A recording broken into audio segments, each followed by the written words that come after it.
controlando aqui também. Então, para fazer essa fala, eu peguei duas obras do Marx. A primeira, do jovem Marx, em que ele trabalha a crítica da filosofia do direito de Hegel, e a última, né, que é o Capital. Então, a primeira, o Marx vai falar especificamente sobre o direito, e a última ele vai se deter mais no Capital, né? Então, como é que o direito aparece aqui na obra do Marx, né? Acho que é válido lembrar que o Marx, na sua juventude, ele fez direito, né? O pai dele, inclusive, também era advogado.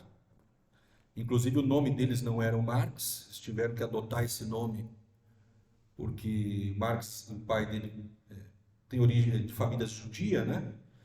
E na Alemanha, para ocupar cargos públicos lá, o pai do Marx não podia usar o nome judeu e então intitulou aí a família de família Marx, né? Só essa curiosidade, então. E aí o pai do Marx orienta o filho a estudar direito. Depois o Marx acaba abandonando e indo para a filosofia, né? Então o primeiro trabalho do Marx que é publicado e que o Marx, digamos assim, ele é aceito no círculo, né, dos doutores. Primeiro ele tem o seu doutorado, né, em filosofia, que é a diferença, acho que, da natureza em Demócrito e Epicuro, da filosofia da natureza em Demócrito e Epicuro, né? Mas a obra que vai para publicação mesmo é a Crítica da Filosofia do Direito de Hegel. Essa é a primeira obra que ele publica, aonde ele vai discutir sobre o direito, como é que ele aparece em Hegel e vai fazer a crítica, então, né? Então, nessa primeira obra, o que o Marx procura fazer é combater, primeiro, a proposta do Hegel, né, de uma monarquia constitucional, porque estava ocorrendo uma série de revoluções na Europa, e essas revoluções estavam chegando na Alemanha, a Alemanha vivia uma monarquia absolutista, e o Hegel estava tentando conciliar ali o regime monárquico com o regime democrático, né? E aí o Marx vai se opor a essa monarquia constitucional, né? Defender uma posição mais republicana, mais democrática, né? Só que o Marx também, o que ele mais critica ali na obra do Hegel é a mistificação do Estado em Hegel. Porque para Hegel, o Estado ele é a priori. Ele existe por si e para si. E ele é a causa para Hegel, né, da sociedade civil e da família. É como se, para Hegel, é impossível a existência da família e da sociedade civil sem o Estado. Então, o Estado ele aparece aqui igual Deus na teologia, né? Aquilo que dá origem a tudo que aparece.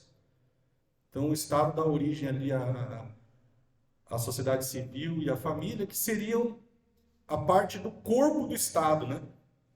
Porque para o Hegel, então, como o Estado tem essa característica mística, para o Hegel, o Estado, ele não é, ele é a causa de si mesmo, ele é a própria ideia, ele é a consciência, e ele é, então, a substância da sociedade civil e da família, né?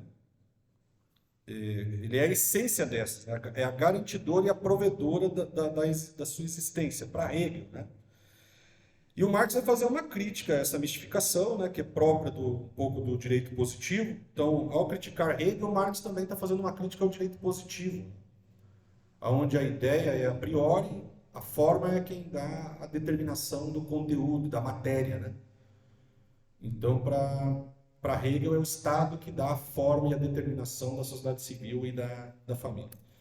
Então, como o Estado é consciência, outra coisa que é muito mística aí na visão do Hegel de Estado, é que, assim como a alma, né, governa o corpo, para Hegel, o Estado governa a sociedade civil e a família, né? A sociedade civil e a família é o corpo do Estado.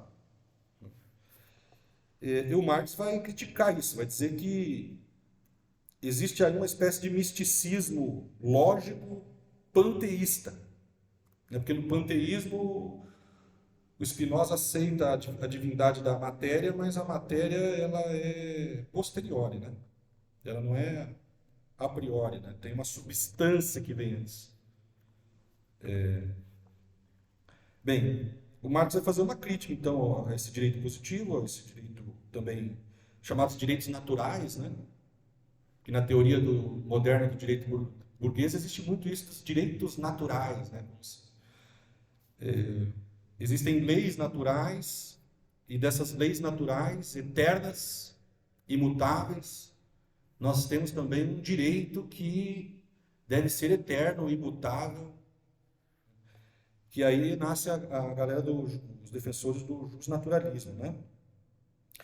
Bem, então Hegel e o direito positivo, né, apresentam aí, segundo Marx, a questão do direito de Estado de maneira teológica. E a crítica da religião e da teologia que é apresentada por Feuerbach, em A Essência do Cristianismo, ela vai contribuir para o Marx fazer aí suas primeiras reflexões, né, e críticas a respeito do Estado, da política e do direito, né? Então Marx explora ali a questão do conflito e o estranhamento existente entre a sociedade civil e o Estado. Para o Hegel, o Estado dá origem à sociedade civil, mas depois a coisa pública também vai dar origem à coisa privada, né? À propriedade privada. Mas depois essa esfera privada se volta contra a coisa pública, se volta contra o Estado. Há um estranhamento, há um conflito, né, entre Estado e sociedade civil. O Hegel percebeu isso, esse estranhamento, e o Marx vai explorar isso e vai criticar a proposta de Hegel para superar esse estranhamento. Que a proposta do Hegel para superar esse estranhamento é muito parecida com a do Hobbes.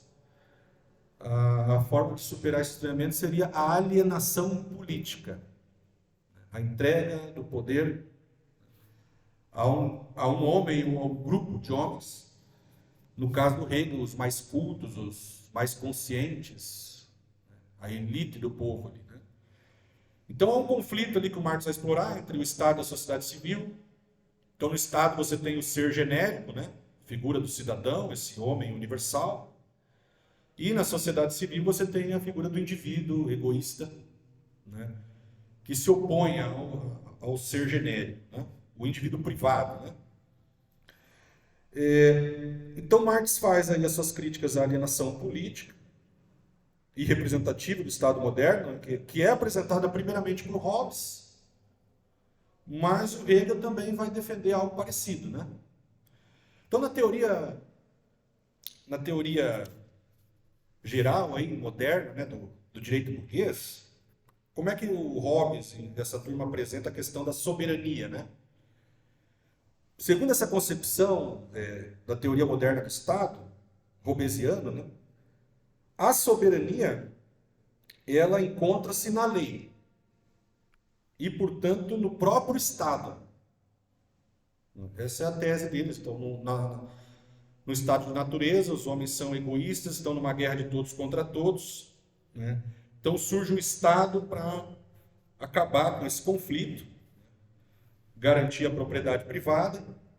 Também é outra coisa muito forte na teoria do direito burguês, né? E esse é o principal direito que eu vou trabalhar aqui. Então eu vou mostrar aqui como é que a propriedade privada ela vai aparecer aqui nessa primeira obra do Marx e como é que ela aparece depois no Capital, né? Mas ela começa com essa própria alienação política, porque o Marx ele vai mostrar que a alienação política ela é análoga à alienação religiosa, onde você transfere a um outro o poder sobre você, né? Ou transfere ao outro um poder que é seu, né? Depois, quando o Marx vai fazer a crítica da economia política, ele vai mostrar, ó, na alienação econômica acontece algo parecido como na alienação política e como na alienação religiosa, né? Onde o trabalhador é obrigado a alienar o seu produto a outro, né? Bem, então assim, segundo essa teoria moderna do direito, a soberania está no Estado. E só o Estado é que pode garantir a existência da propriedade privada. O que o Marx procura demonstrar, e aí tem essa teoria tem a sua parte de razão, porque de fato só o Estado pode garantir a existência da propriedade privada. Mas antes, né, vai dizer o Marx, né, é que na verdade o que o Marx vai constatar, olhando para o Estado moderno, né, é que na prática, isso é o que está na teoria, né? A teoria, a soberania reside no Estado. Mas na prática, o que o Marx vê vai constatar é que a soberania não encontra-se no Estado. Nem é o Estado a substância da propriedade privada, como propunha Hegel, né? Pensava Hegel, né? Mas na verdade é a propriedade privada. A soberania está na propriedade privada. Ela é soberana no Estado moderno. E o Estado moderno praticamente existe para garantir a propriedade privada, né? Então, o Estado nasce da propriedade privada. Ele é um produto, tá? Mas uma vez que ele surge, então ele atua no sentido de garantir a propriedade privada. Então, não é para o Marx, a soberania não está no Estado, a soberania está na propriedade privada. E aí, segundo a teoria moderna burguesa, a propriedade privada é a substância não só do Estado, né? A vida e a liberdade para a burguesia é impossível sem a propriedade privada. A burguesia diz, olha, sem a propriedade privada, nós vamos viver uma guerra de todos contra todos. Essa é a tese do Hobbes, né? E o que o Marx vai dizer que é o contrário. É quando a propriedade privada é instituída que começa o estranhamento, a alienação do homem e uma guerra de todos contra todos. Que depois, mais tarde, o Marx vai mostrar que essa guerra não é bem uma guerra de todos contra todos, mas de classe contra classe. Então, o que divide a sociedade em classes e dá origem a essa luta de classes, para o Marx, é a propriedade privada. Então, a lei, na teoria moderna do direito, também outra coisa que o Marx vai criticar, ela aparece como produto da vontade geral. Mas, na verdade, e portanto na prática, né, em concreto, ela é produto da vontade particular, não da vontade geral. Não, e não porque a burguesia vai dizer, não, mas o povo elege seus representantes, esses representantes vão fazer a lei, então, de certa maneira, né, a lei que esses representantes vão fazer, eles tiveram aí a autorização do povo. Então, no fim das contas, a lei é uma expressão da vontade do povo, da vontade geral. E o Marx vai dizer que não é uma expressão da vontade geral. Isso também já está no Rousseau, né? Rousseau, aqui o Marx é meio russoniano nessa primeira obra, tá? Bem, então, a lei não é um produto da vontade geral, como diz o direito moderno. Ele é produto da vontade particular e não é da vontade particular do povo, mas de uma parte do povo. Porque tem um grupo ali a quem vai ser alienado, né? Vai ser entregue o poder. Então o povo aliena a sua soberania, né? E aí vem uma crítica russoniana de Marx. O Marx vai ser contra esta alienação, que é uma tese hobbesiana e também do Hegel. Hegel também vai defender isso. E que parte do povo é essa? A quem vai ser entregue o poder, né? Segundo Hegel, o poder costuma ser entregue aos mais cultos, aos mais conscientes, a parte mais nobre ali do povo, né? Porque o Hegel era contrário a um governo popular, falava, povo governando é selvageria, é anarquia. O Hegel é elitista. Então temos que eleger os melhores, os mais conscientes, os mais cultos, né? Porque o Estado é essa consciência. Então, essa é a proposta do Hegel. O Marx vai dizer que, na verdade, o que existe é uma burocracia ali que não tem nada, muitas vezes, de culta, nem de consciente, nem de nobre, né? Na prática, né? Bem, então, a crítica que Marx apresenta a Hegel e ao direito moderno é de que a lei no Estado moderno não representa, portanto, a vontade geral ou a vontade do povo, mas antes a vontade particular de uma parte do povo, da elite do povo, né? A qual, segundo Marx, detém a verdadeira soberania sobre a propriedade privada. Então, assim, o Marx, já na sua primeira obra, ali, no meu modo de ver, matou a charada. Falou, quem detém a soberania sobre a propriedade privada, detém o poder soberano na sociedade. Então ele já intuiu isso, e daí ele vai desenvolver, então, o seu pensamento, a sua crítica, vários textos aí, né? Teria a questão judaica também, que continua um pouco essa discussão aqui da questão do egoísmo, dos direitos ali, da Revolução Francesa aos direitos humanos, né? Que Marx vai fazer uma crítica. Só que por uma questão de tempo eu não vou poder falar da questão judaica, tá? Então eu vou terminar essa primeira parte aqui do jovem Marx e pular para o Marx do Capital. Mesmo porque eu teria aqui 4 minutos para encerrar minha fala. Então, assim, como é que a propriedade privada ela vai aparecer no capital? E o direito, né? Como é que ele aparece no capital? Então, de acordo com a concepção burguesa do direito de Estado, né?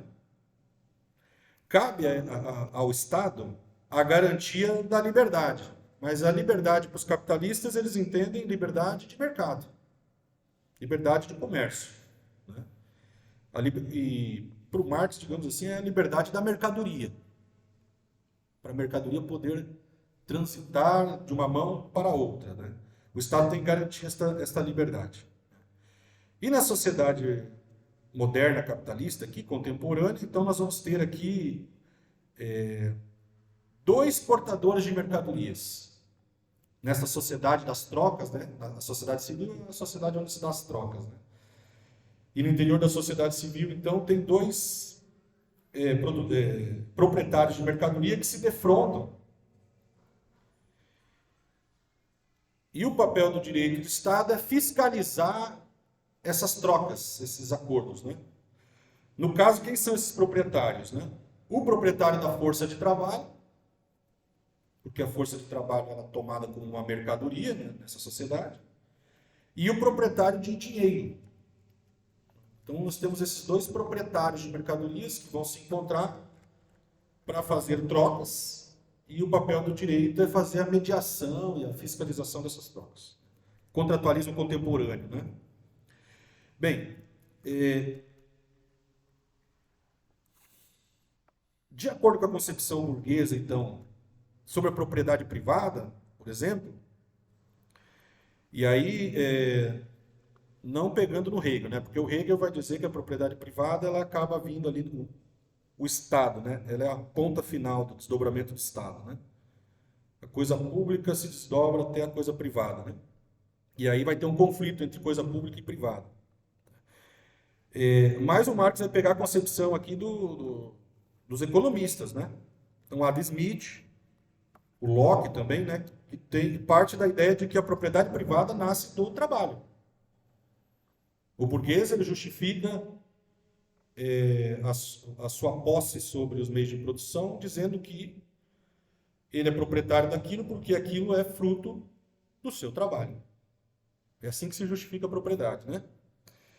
Bem, só que daí o Marx vai trabalhar a questão do trabalho alienado, né? É mostrar que a propriedade privada, na verdade, ela é trabalho alienado.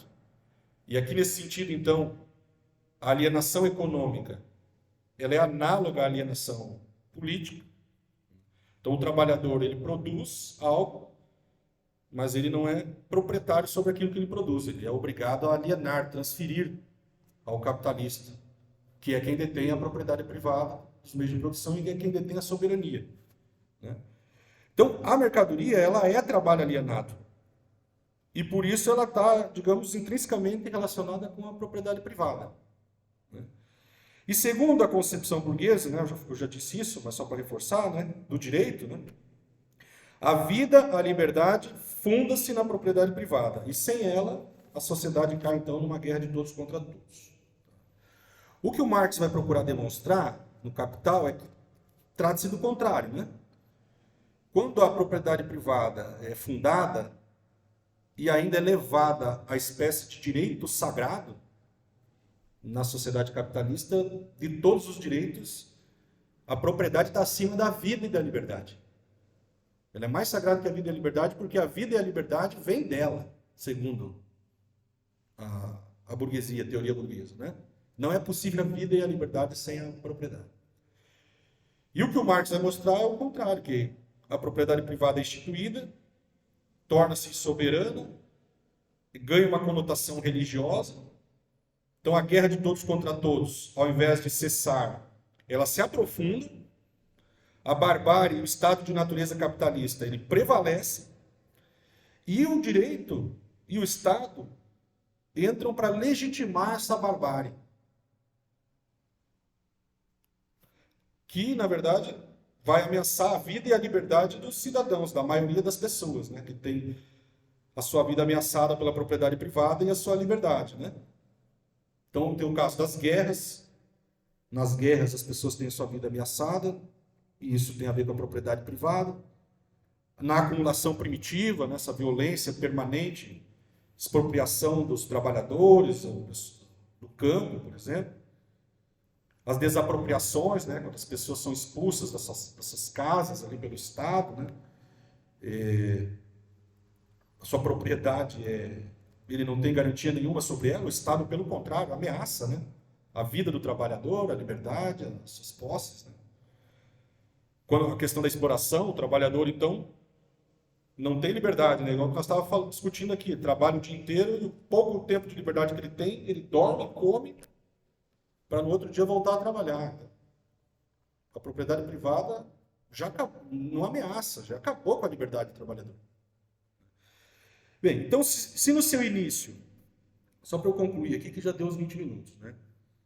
O Marx vai mostrar que se no início a propriedade privada ela vai aparecer como fundada no trabalho próprio, posteriormente, com o desenvolvimento da sociedade capitalista e da sociedade de trocas de mercadorias, o que o Marx vai nos revelar é que a propriedade privada capitalista não é propriedade fundada no trabalho próprio do capitalista, mas é fundada na mais-valia, no trabalho alheio não pago ao trabalhador. E aí, só para fechar a fala,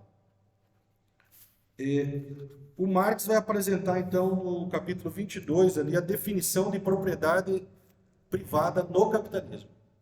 O que é propriedade privada no capitalismo e o que o direito e o Estado vão entrar para garantir.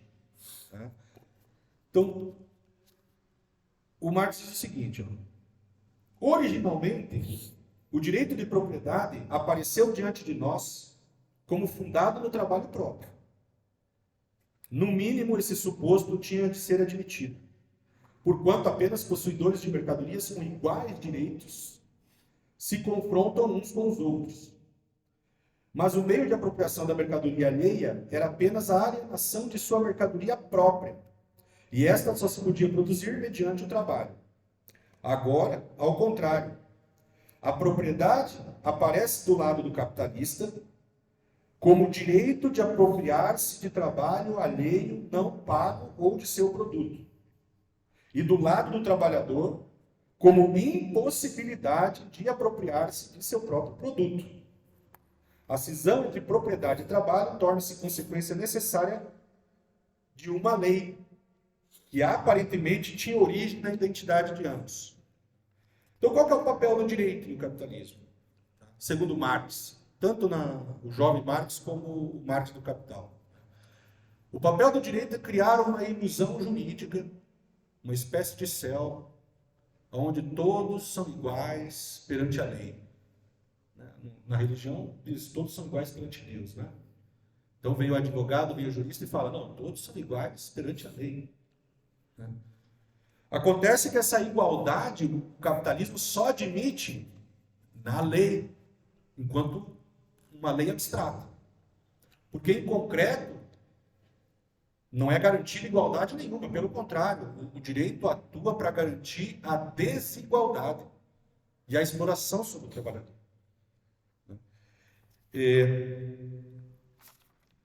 Então, assim, para concluir, o direito de propriedade, em resumo, o direito moderno burguês, o Estado moderno capitalista, é uma mentira sancionada, é uma farsa, que busca criar uma ilusão jurídica que afirma a igualdade dos homens perante a lei, ao mesmo tempo que, na prática, legitima essa desigualdade e o seu aprofundamento. E para que a propriedade privada exista para o capitalista, estou encerrando, ela não pode existir para o trabalhador. Porque se ela existir para o trabalhador, quem que o capitalista vai pegar para poder explorar? Quem que vai se sujeitar a se vender a outro quando ele tem meios de produção própria? Para o capitalismo funcionar, é necessário que a maioria esmagadora das pessoas seja destituída de propriedade privada. Não tenha propriedade nenhuma. Restando a ela apenas ter que se vender para quem tem. Né? E aí o que o Marx diz é o seguinte: o dia que ela existir para o trabalhador, ela não mais existirá para a burguesia e ela não mais existirá. Então, acho que em resumo seria isso que eu teria para falar. 26 minutos. E eu agradeço os ouvidos por acompanhar as reflexões até aqui. Passa agora então a fala aqui para o colega Bruno.